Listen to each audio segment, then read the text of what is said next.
Hello friends, இன்றைக்கி நம்ம என்ன பார்க்க போகிறோன்னா, வாசலில் இருந்து ஒரு மாற்றம் சேனலில் நான் புள்ளி வச்ச கோலம் தான் சொல்லி கொடுக்கலான் இருக்கிறேன்.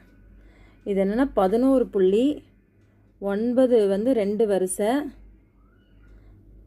5 5 புள்ளி 2 வரிசை, அதாவது 11 புள்ளி ஒரு வரிசை, 9 புள்ளி 2 வரிசை, அப்புறம் 5 2 வரிசை. ஸோ இந்த மாதிரி நம்ம புள்ளி வச்சுக்கணும். இப்போ நம்ம எங்கேருந்து ஸ்டார்ட் பண்ண போகிறோன்னா, இந்த புள்ளியிலேருந்து ஸ்டார்ட் பண்ணுறோம். இது அப்படியே இந்த மாதிரி வளைஞ்சி, இந்த கோட்டிலேருந்து இந்த புள்ளியிலேருந்து இந்த புள்ளிக்கு வளைஞ்சி, இதை ஒரு பறவையோட மூக்கு மாதிரி நான் அப்படி வளைச்சி கொண்டு போகிறேன். இது ஒரு அழகாக தெரியுமே அப்படின்ட்டு இப்படி வளைச்சி எடுத்துகிட்டு போகிறேன். பிகினர்ஸுக்கு ஈஸியாக புரியணுன்னு தான் நான் மெதுவாக இதை நான் இந்த கோலத்தை ட்ரை பண்ணுறேன். நீங்களும் வீட்டில் ட்ரை பண்ணி பாருங்கள். இதை நம்ம கையெடுக்காமல் கூட போடலாம். அப்படியே பொறுமையாக வளைஞ்சி, இதே தான் எல்லா இடத்துலையும் அப்படியே கனெக்ஷன்.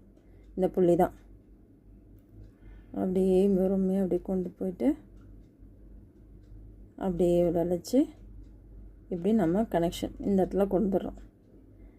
ஓகேவா? இவ்வளோ தான். ஸோ இது முடிஞ்சது.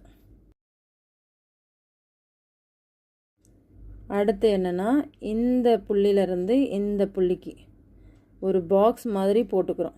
1 2 3 இருக்கு இல்லையா? இந்த பாக்ஸ் மாதிரி போட்டுக்கிறோம். இந்த பாக்ஸ் இந்த இடத்துல போட்டோன்னா அதே தான் இந்த இடத்துலையும் இந்த பாக்ஸு. நம்ம என்ன பண்ணுறோம், இந்த பாக்ஸை நம்ம பாக்ஸாக போடாமல் இந்த 2 புள்ளி இருக்கா, இடத்துல நம்ம சர்க்கிளாக கூட போட்டுக்கலாம். ஆனால் நான் இதை அப்படி வளைச்சி இப்படி கொண்டு போகிறேன். இப்படி வளைச்சி இப்படி கொண்டு போகிறேன். ஸோ நம்ம இஷ்டம்தான் கோலம், நம்ம என்ன பண்ணுறோமோ பண்ணிக்கலாம். ஆனால் இந்த மாதிரி பெரிய பெரிய கோலத்தில் பாக்ஸாக தான் மேக்ஸிமம் வரும். இந்த மாதிரி பாக்ஸாக தான் வரும்.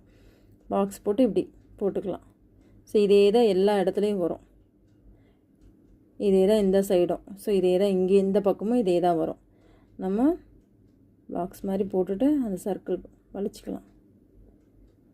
உங்களுக்கு புரியும்னு நினைக்கிறேன். நான் பொறுமையாக தான் போடுறேன்.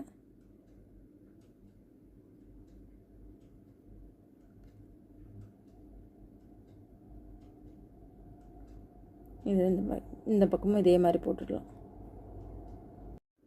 அடுத்து என்னென்னா, அடுத்து இதே தான் இப்போ நம்ம என்ன போட்டோமோ அதே தான் இந்த இடத்துலையும் நம்ம போடுறோம்.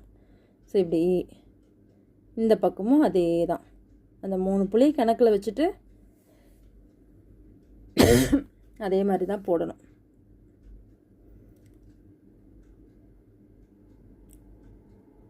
புரியும்னு நினைக்கிறேன்.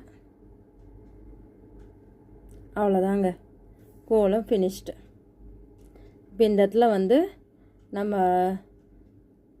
செங்கல் கலர் பவுடரில் விற்பாங்க. அந்த காவி கலரை நம்ம அது பேக்கெட் 10 ரூபா தான். அந்த காவி கலரை இந்த பார்டருக்கு கொடுத்தோன்னா வாசலில் போடும்போது ரொம்ப அழகாக இருக்கும். ஒயிட்டும் அந்த காவி கலரையும் கொடுக்கும்போது ரொம்ப அழகாக இருக்கும் பார்டரில். ஸோ மேக்ஸிமம் இந்த கம்பி கோலத்துக்கெல்லாம் அந்த காவி கலர் கொடுத்தா ரொம்ப அழகாக இருக்கும். என்னுடைய வீடியோவில் நீங்கள் பார்த்துருப்பீங்க. நான் இந்த மாதிரி கோலத்தில் எல்லாருமே அந்த காவி கலரை தான் நான் கொடுத்துருப்பேன். ஸோ ஈஸியாக தான் இருக்கும்னு உங்களுக்கு புரிகிற மாதிரி தான் சொல்லி கொடுத்துருக்குறேன். உங்களுக்கு பிடிச்சா இந்த வீடியோ பிடிச்சிருந்தால் லைக் பண்ணுங்கள், கமெண்ட் பண்ணுங்கள், சப்ஸ்கிரைப் பண்ணுங்கள். இது உங்கள் சத்யா.